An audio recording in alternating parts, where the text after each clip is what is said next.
है कि देवी दुर्गा के 9 रूपों की पूजा के पीछे की कहानी क्या है। अभी शारदीय नवरात्रि के दिन चल रहे हैं, लेकिन इस पर्व की शुरुआत कैसे हुई, कैसे देवी ने महिषासुर जैसे ताकतवर दानव का अंत किया और इस परंपरा की नींव रखी। यह महापर्व सिर्फ एक त्योहार नहीं, बल्कि शक्ति, भक्ति और संघर्ष की अद्भुत गाथा है। इस पर्व के पीछे छुपी कहानियां और देवी शक्ति की महिमा का वर्णन आपको हैरान कर देगा। तो क्या आप तैयार हैं इस अद्भुत यात्रा पर निकलने के लिए? सब कुछ शुरू होता है महिषासुर नाम के एक असुर से। महिषासुर के पिता रंभ असुरों का राजा था, जो एक बार जल में रहने वाले एक भैंस से प्रेम कर बैठा और इन्हीं के योग से महिषासुर का जन्म हुआ। इस वजह से महिषासुर जब चाहे अपनी इच्छा अनुसार भैंस और जब चाहे मनुष्य का रूप धारण कर सकता था।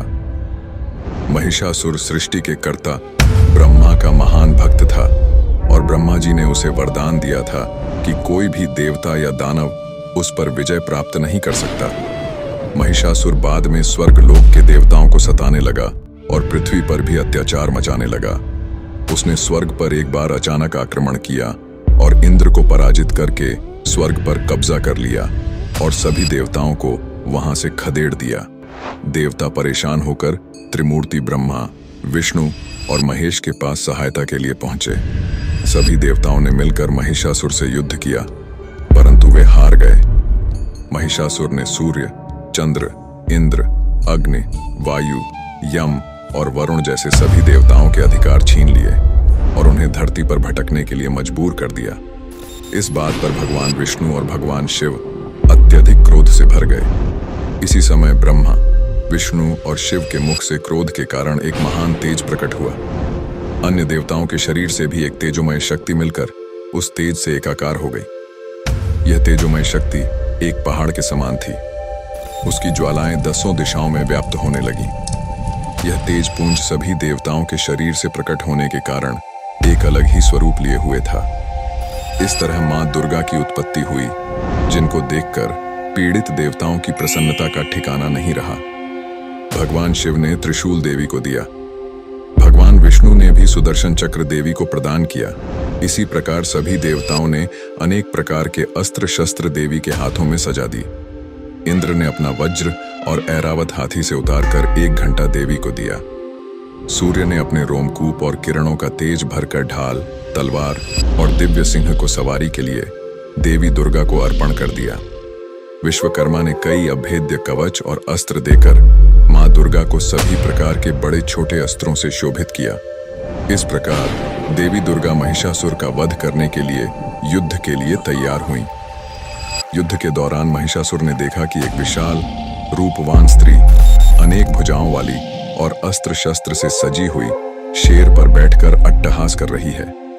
महिषासुर की सेना का सेनापति आगे बढ़कर देवी के साथ युद्ध करने लगा। उद्दग्र नामक महादैत्य भी 60,000 राक्षसों को लेकर इस युद्ध में कूद पड़ा।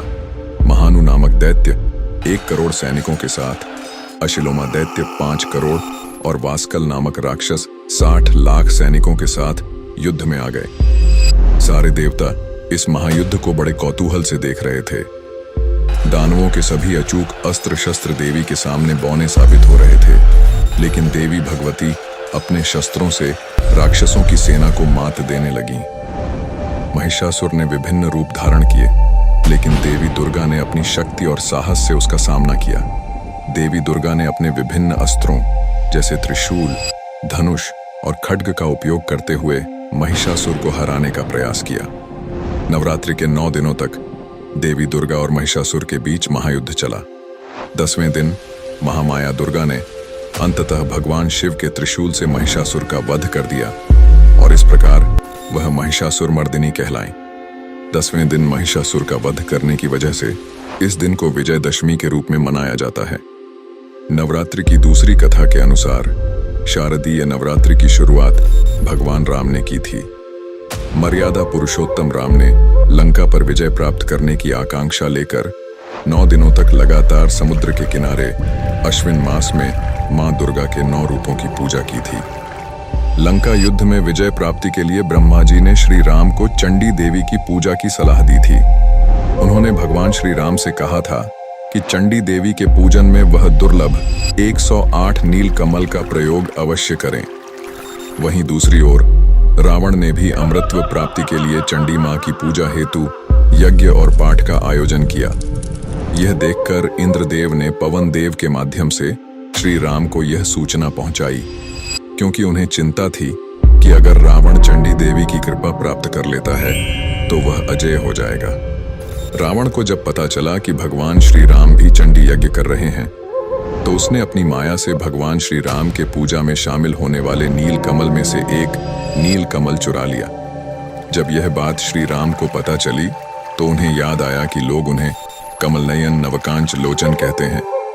यह याद करते ही उन्होंने अपना एक नयन समर्पित करने के लिए तलवार निकाल ली।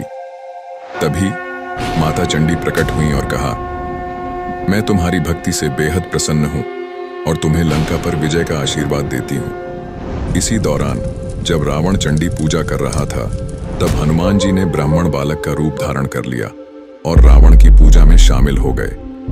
हनुमान जी ने पूजा कर रहे ब्राह्मणों से सहस्त्र चंडी पाठ के प्रथम मंत्र में हरिणी शब्द के बदले करिणी का उच्चारण करवाया, जिसने मंत्र का अर्थ बदल दिया।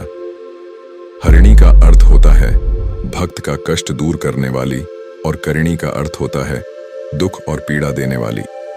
जब यह गलत मंत्र रावण की पूजा में उच्चारित हुआ तो देवी ने उसे श्राप दे दिया। इससे रावण की शक्तियां कम होने लगीं और उसका नाश तय हो गया। इस तरह देवी दुर्गा की कृपा और श्री राम के बलिदान ने रावण का अंत कर दिया।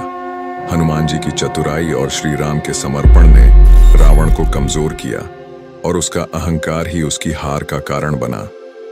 इस कथा के अनुसार नवदुर्गा के 9 दिनों में भगवान राम ने देवी दुर्गा की आराधना की और 10वें दिन विजयादशमी के रूप में रावण पर विजय प्राप्त की। इस पर्व की गहराई में जाने से हमें न केवल अपनी संस्कृति का ज्ञान होता है, बल्कि यह भी समझ में आता है कि हमारा जीवन कितना महत्वपूर्ण है और हमें किस तरह से अपने आचार व्यवहार में सुधार लाना चाहिए। इसलिए शारदीय नवरात्रि का पर्व हर व्यक्ति के लिए एक अवसर है आत्मनिरीक्षण करने का और अपने जीवन को सुधारने का। तो दोस्तों, यह थी कहानी नवरात्रि की शुरुआत की। मेरी तरफ से आपको दुर्गा पूजा की हार्दिक शुभकामनाएं। क्या आपने कभी सोचा था कि इस पर्व का महत्व सिर्फ धार्मिक आस्था तक सीमित नहीं है, बल्कि यह हमारे जीवन में एकता और सकारात्मकता का भी संदेश देता है। इस नवरात्रि आएं, हम सब मिलकर अपने जीवन में मां दुर्गा की शक्तियों को समाहित करें। आप हमें बताएं कि आपको कौन सी कहानी सबसे प्रेरणादायक लगी। वैसे क्या आपको पता है कि साल में कितनी नवरात्रि आती हैं और मां दुर्गा के 9 रूपों के नाम क्या हैं? कमेंट जरूर करें और हमारे चैनल को सब्सक्राइब करें और बेल आइकन दबाएं ताकि आप हमारे नए वीडियो को मिस ना करें। हमें सपोर्ट करने के लिए हमारी मेंबरशिप जरूर लें ताकि हम सनातन धर्म को आगे बढ़ा सकें। जय मां दुर्गा।